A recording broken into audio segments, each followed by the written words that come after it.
اللہ تعالیٰ کے بارے میں ہم کو کیا عقیدہ رکھنا چاہیے؟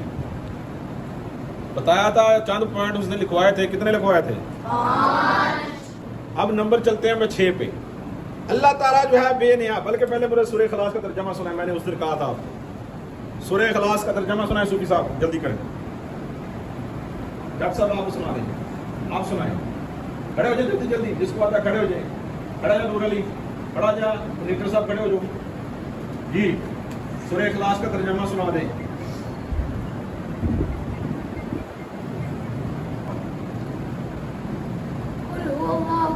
محبوب فرما دیجیے وہ اللہ ایک ہے، اللہ الصمد، وہ بے نیاز ہے، لم یلد ولم یولد، نہ اس کی کوئی اولاد ہے اور نہ وہ خود کسی سے پیدا ہوا، ولم یکن لہ کفوا احد، اور نہ وہ اس کے جوڑ کا نہ کوئی.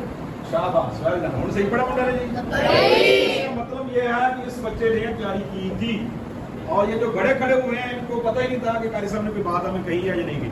نمبر 6 پہ جناب والا، ویسے تو سارا عقیدہ جو ہے سورہ اخلاص کے اندر آ ہی گیا. اگر جمی جی السلام علیکم ورحمۃ اللہ وبرکاتہ. جی کیسے ہیں سامعین و ناظرین؟ امید ہے کہ اللہ تعالیٰ کے فضل اور توفیق سے سارے خیر خیریت سے ہوں گے. آپ دیکھ رہے ہیں ہمارا یوٹیوب چینل مفتی ذیشان قادری.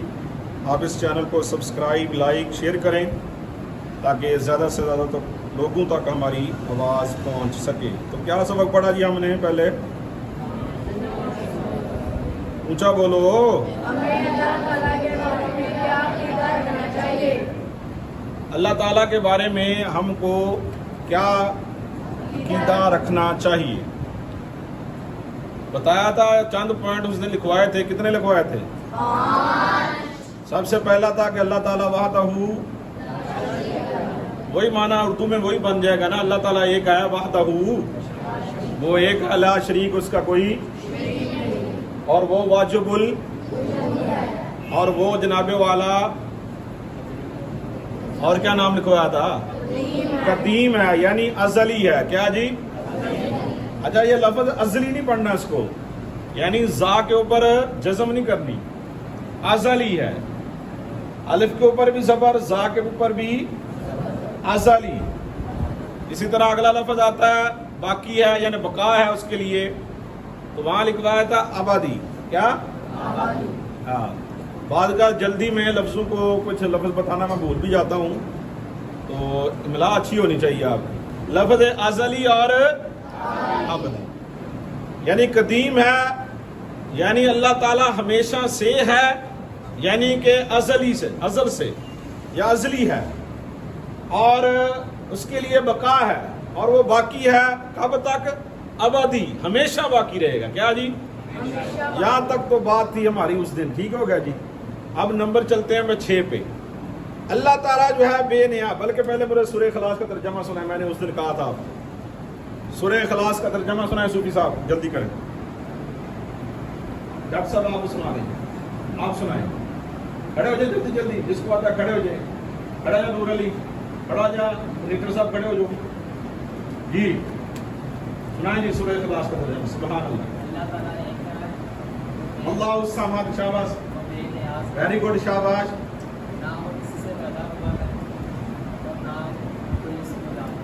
ٹھیک ہے. آگے ولم یکن لہ کفوا. جی صوفی صاحب آپ اس کی غلطی جو ہے نکالیں.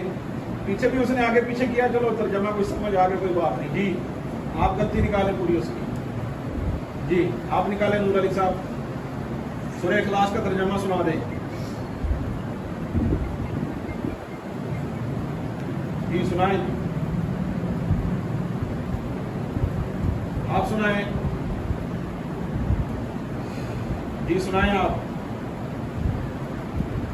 جی کس کو آتا ہے؟ نہیں آتا ہے؟ سنو. محبوب فرما دیجیے وہ اللہ ایک ہے، اللہ الصمد، وہ بے نیاز ہے، لم یلد ولم یولد، نہ اس کی کوئی اولاد ہے اور نہ وہ خود کسی سے پیدا ہوا، ولم یکن لہ کفوا احد، اور نہ وہ اس کے جوڑ کا نہ کوئی. شاباش، ہن صحیح پڑھا منڈا نے جی. مطلب یہ ہے کہ اس بچے نے تیاری کی تھی، اور یہ جو بڑے کھڑے ہوئے ہیں ان کو پتہ ہی نہیں تھا کہ قاری صاحب نے کوئی بات ہمیں کہی ہے یا نہیں کہی. انشاءاللہ تعالیٰ ٹیسٹ میں پتہ چلے گا. بیٹھے جی, تشریف رکھو جی. نمبر 6 پہ جناب والا, ویسے تو سارا عقیدہ جو ہے سورہ اخلاص کے اندر آ ہی گیا. اگر جمی اللہ تعالیٰ ایک ہے, وہ بے نیاز ہے, ہاں جی, یعنی کسی کا محتاج نہیں ہے. اللہ تعالیٰ کسی کا محتاج نہیں ہے, بلکہ سارا جہان نہیں بلکہ تمام جہان. کون سے جی؟ تمام جہان کس کے محتاج ہیں جی؟ یہ ہمیں اللہ تعالیٰ کے متعلق عقیدہ رکھنا چاہیے. نمبر 6 اوپر آپ نکالیں گے خود, ٹھیک ہے جی.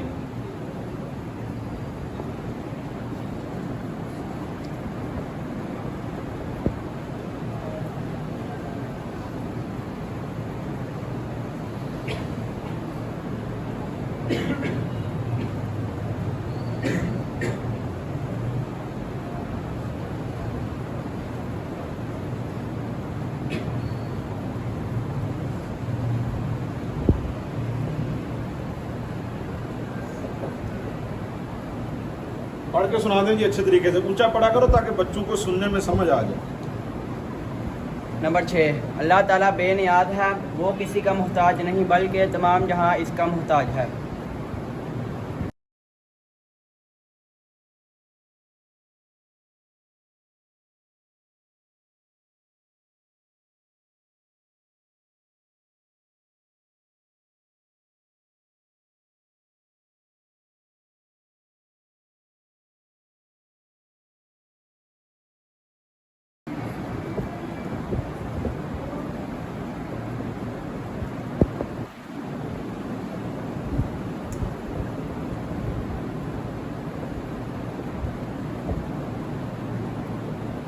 جی. نمبر 7 اس کے ذات کے سوا تمام چیزیں حادث ہیں, یعنی پہلے نہیں تھیں اب ہیں. حادث کا مطلب سمجھ گیا آپ؟ سمجھ آ گیا حادث کا؟ اللہ تعالیٰ کی ذاتی اور صفاتی طور پر اللہ تعالیٰ پہلے سے موجود ہے اور رہے گا.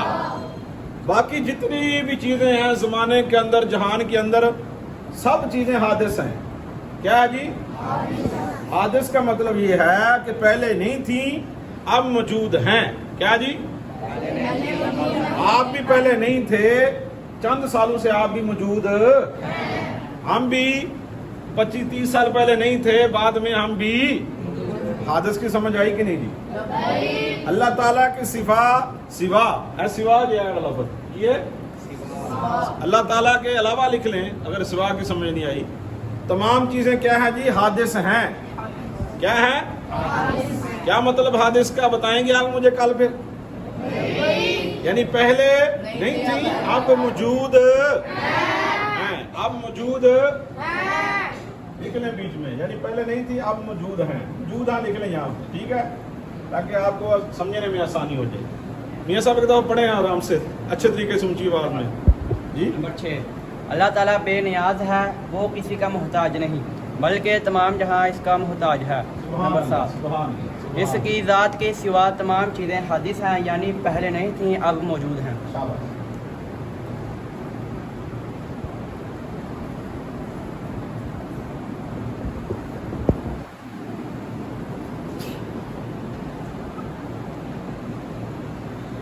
کیا لکھا میں نے؟ آپ میں سے چند بچوں کو تو آتا ہے, چلو ترجمہ لکھ دیتے ہیں جی, صرف وہی لکھتے ہیں, بس میں مختصر لکھ دیتا ہوں کہ پورا لکھ دیں, پھر بات لمبی ہو جانی یار. قل هو اللہ احد بھی لکھنا پڑے گا, پھر بات لمبی ہو جائے گی. ہاں جی, تو آپ ایسا کریں نا, آپ خود لکھ کے آئیں. سمجھ آ گئی بات؟ سمجھ آئی بات؟ ہاں, یہ آپ ترجمہ جو ہے سورہ اخلاص کا کیا کریں گے؟ خود لکھ کے آئیں.